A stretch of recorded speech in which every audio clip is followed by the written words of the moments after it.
کے حوالے سے بتایا گیا ہے کہ قرضہ جو ہے نا بہت زیادہ ہو گیا ہے، اور اس حوالے سے اگر بتایا جائے تو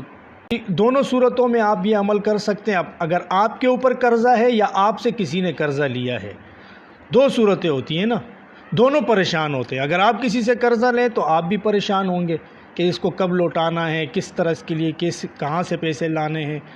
یا آپ سے کوئی لے تو اس کے لیے بھی آپ پریشان رہتے ہیں کہ بندہ کیوں نہیں دے رہا ہے، کیونکہ اگر کسی کو آپ قرضہ دیں تو پھر لینے کے لیے جو ہے نا کورٹ کی تاریخیں ہوتی ہیں، بار بار جانا آنا، فلانی تاریخ کو آ جانا فلانی، تو اس چکروں میں جو ہے نا بڑی بے چینیاں پائی جاتی ہیں، اور ایسا ہوتا ہے کہ بعض اوقات آپس میں لڑ پڑتے ہیں۔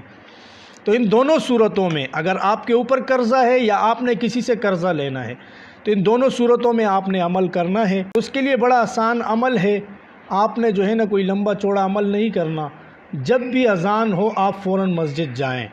مسجد جانے کے بعد آپ وضو کر کے 2 رکعت یا 4 رکعت جو سنتیں ہوتی ہیں، فجر کے سے پہلے، ظہر سے پہلے 4 رکعت، اسی طرح عصر سے پہلے 4 رکعت سنت غیر موقدہ،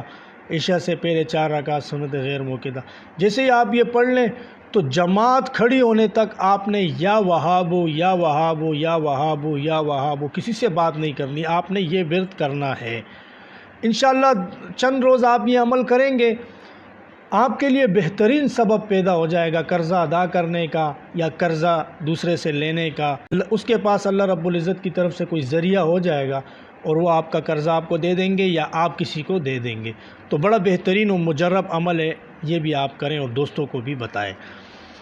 اس کے علاوہ جو کہا گیا ہے، بار بار ایک شخص پر جادو ہوتا ہے، جادو کی کاٹ کرتا ہے، اس